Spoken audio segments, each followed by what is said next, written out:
ఈ నగల విషయంలో బాగా ఆలోచిస్తుంది. అలాగే సందీప్ కదలికల్ని మొత్తం గమనించి సందీపే నగలు తీశాడు అనైతే కన్ఫర్మ్ చేసుకుంటుంది.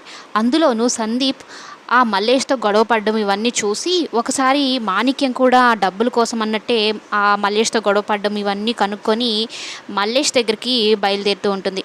అయితే సీతాకాంత్ ఎక్కడికి వెళ్తున్నావు అని తను అడుగుతూ ఉంటే, ఎందుకు నా మీద దొంగ అని ముద్ర వేశారు కదా, మీరు మౌనంగా ఉన్నారు కదా, ఇప్పుడు నాకేం సపోర్ట్ చేస్తారు, అవసరం లేదని కోపంగా వెళ్ళిపోతుంది. అయితే సీతాకాంత్ వాళ్ళ తాతయ్యతో చెప్పి బాధపడతాడు. ఇక వాళ్ళ తాతయ్య రామలక్ష్మి ఎక్కడికి వెళ్తుందో ఏమో, ఏమైనా ప్రమాదంలో పడుతుందో ఏమో అనుకొని తన వెనకాలనే బయలుదేరతాడనమాట. మొత్తానికి తన తెలివితేటలతో రామలక్ష్మి ఆ మల్లేష్ దగ్గరికి వెళ్ళి పాత నగలు ఏమైనా ఉంటే కావాలి, మా ఇంట్లో ఫంక్షన్ ఉంది కొనుక్కుంటాను, అదే షాప్కి వెళ్ళి కొనాలంటే తరుగు అవి ఇవి ఉంటాయి కదా అనేది చెప్పడంతో ఇక రామలక్ష్మి మాటలు నమ్మేసి సరే అమ్ముతానన్నట్టు సీతాకాంత్ వాళ్ళ అమ్మ నగలనే తీసుకొచ్చి చూపిస్తాడు. ఇక రామలక్ష్మి సందీప్ విషయంలో పూర్తిగా కన్ఫర్మ్ చేసుకుంటుంది. అంటే నగలు తీసుకొచ్చి ఇతడికే ఇచ్చి తను ఇవ్వాల్సిన బాకీ చెల్లించాడనమాట అని అయితే చెప్తూ ఎలాగో ఈ నగలను తీసుకుని వెళ్ళాలని అయితే అనుకుంటూ ఉంటుంది రామలక్ష్మి.